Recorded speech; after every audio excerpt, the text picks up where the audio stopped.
Bismillahirrahmanirrahim. Assalamualaikum warahmatullahi wabarakatuh. Apa kabar semuanya? Semoga dalam keadaan sehat-sehat saja. Amin. Insyaallah hari ini kita akan membahas materi terakhir bab 8 SMP kelas 7, yaitu tentang teks cerita fabel. Baik dari pengertian, struktur dan unsur kebahasaan teks cerita fabel. Nah, secara umum, teks cerita fabel merupakan teks yang di dalamnya menceritakan tentang berbagai binatang yang berperilaku menyerupai manusia.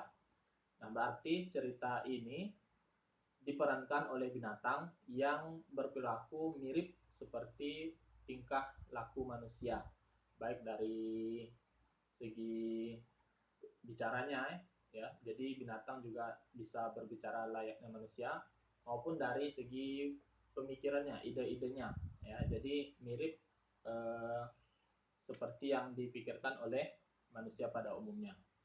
Nah, itu secara umum. Nah, yang kedua adalah struktur teks cerita fabel, yaitu ada 4. Yang pertama orientasi, komplikasi, resolusi, dan koda. Orientasi adalah bagian pengenalan cerita. Nah, seperti yang kita tahui, misalnya orientasi ini adalah berisi tentang awal kejadian atau latar belakang bagaimana peristiwa tersebut bisa terjadi. Nah, dalam bagian orientasi ini biasanya berisi tentang pengenalan latar cerita yang berkaitan dengan nama tokoh, waktu, ruang di mana peristiwa tersebut bisa terjadi. Nah, misalnya watak tokoh. Contoh kita ambil cerita fabel Si Kancil dan Buaya. Nah, tokoh Si Kancil ini digambarkan adalah binatang yang cerdik, binatang yang pintar. Ya, sedangkan buaya merupakan binatang yang jahat, ya, yang bisa dikelabui oleh Si Kancil. Nah, ini orientasi, pengenalan dulu, ya, pengenalan watak tokoh maupun tempat, latar, baik latar tempat, suasana, ya. Nah, latar tempat biasanya fabel ini bercerita di latar hutan, ya, banyak pepohonan maupun ada sungai, bebatuan, ya. Contoh dari cerita Kancil dan Buaya. Nah, ini dilatarkan bagian orientasi pengenalan. Nah, yang kedua merupakan masalah atau kita sebut dengan komplikasi. Nah, bagian komplikasi merupakan bagian penting dalam sebuah cerita, ya. Jadi dalam sebuah cerita pasti mempunyai masalah atau konflik. Nah, komplikasi merupakan bagian yang penting dalam cerita karena pada tahap inilah akan muncul konflik yang dialami tokoh. Nah, pada cerita Kancil dan Buaya, si Kancil ini masalahnya ingin menyeberang sungai tapi tidak bisa karena sungainya deras, sungainya lebar, ya, tidak bisa berenang. Dan masalah buaya adalah sedang kelaparan, ingin memakan si Kancil. Nah, masalah-masalah inilah yang akan diceritakan pada cerita Si Kancil dan Buaya. Nah, akhirnya yang ketiga, struktur yang ketiga yaitu resolusi atau solusi pemecahan masalah. Tahap ini muncul sebagai solusi dari konflik atau masalah yang dialami oleh tokoh. Nah, solusinya adalah bagaimana caranya Si Kancil bisa nyebrang. Caranya adalah dengan menaiki susunan barisan para buaya tadi yang ingin memakan Kancil. Nah, jadi si Kancil ini menipu buaya agar bisa dihitung dulu berapa jumlah buayanya. Setelah itu dia boleh makan.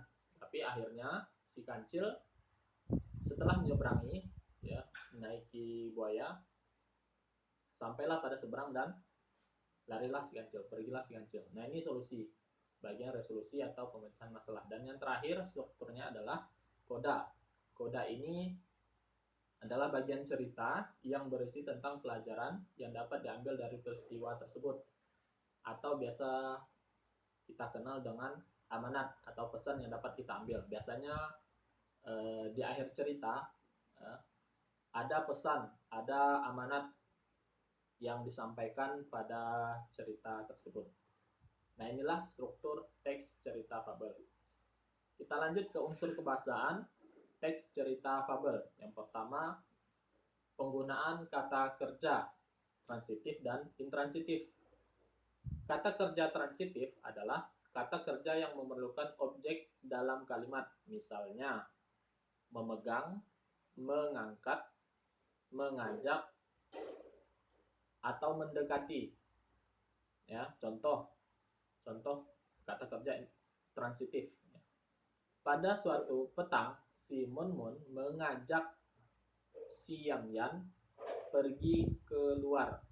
Nah, kata mengajak, Mun Mun mengajak Yang Yang itu adalah kata kerja transitif, yaitu mengajak.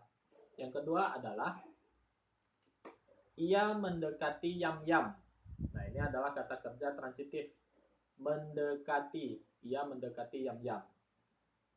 Nah, kata kerja yang kedua adalah kata kerja intransitif. Adalah kata kerja yang tidak memerlukan objek dalam kalimat. Misalnya kata diam, tidur, mandi. Ya. Nah, ini contoh. Yam Yam berlari sekuat tenaga. Kata berlari merupakan kata intransitif. Contoh yang lain adalah Mon Mon minta maaf. Nah, minta maaf merupakan kata kerja intransitif, yang tidak memerlukan objek dalam kalimat. Nah, unsur kebahasaan yang kedua adalah kata sandang si dan sang. Kaidah penulisan si dan sang terpisah dengan kata yang diikutinya. Misalnya si kancil, si spasi kancil. Sang raja, sang spasi raja. Dan penulisannya ditulis dengan huruf kecil, ya, tidak ditulis dengan huruf kapital. Ya, contoh si kancil, si buaya atau sang raja, ya. Ini penggunaan kata sandang.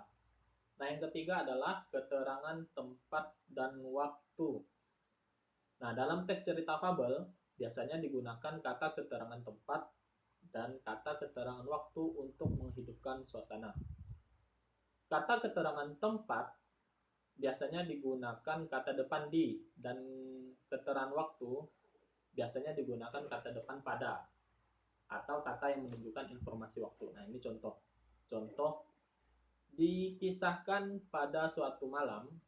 Kisahkan pada suatu malam. Pada suatu malam. Pada menunjukkan keterangan waktu pada suatu malam. Ya.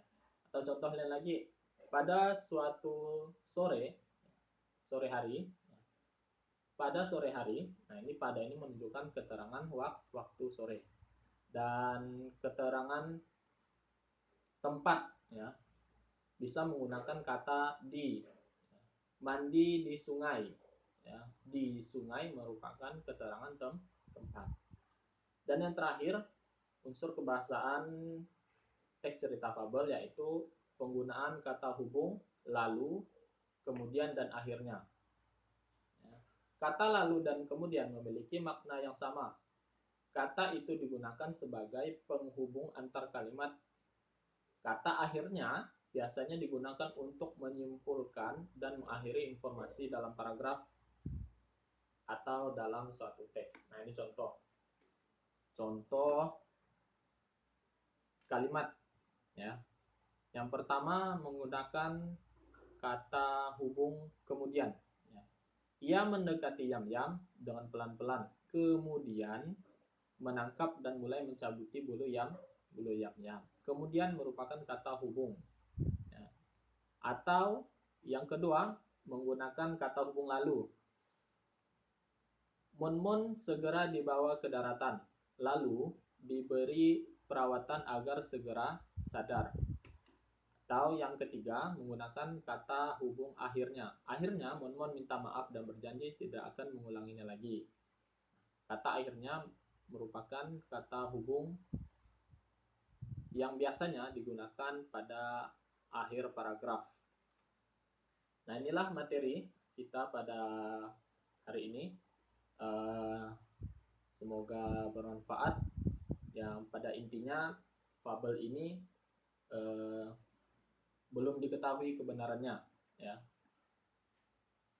Seperti kisah-kisah fabel si kancil dan buaya maupun cerita-cerita yang lain, yang pastinya dalam Islam itu banyak cerita-cerita inspirasi yang terbukti atau nyata. Semoga bermanfaat, dan mohon maaf apabila ada kata yang salah. Bila taufik wal hidayah. Wassalamualaikum warahmatullahi wabarakatuh.